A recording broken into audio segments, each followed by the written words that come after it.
নমস্কার বন্ধুরা, চলুন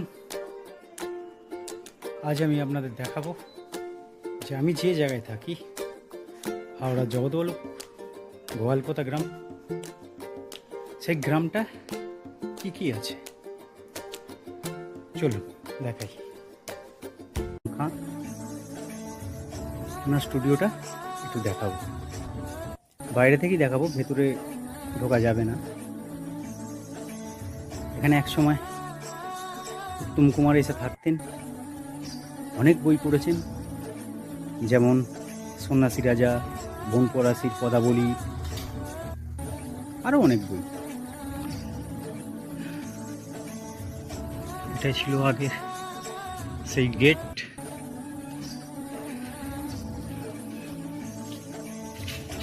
এখন সব ভেঙে গেছে।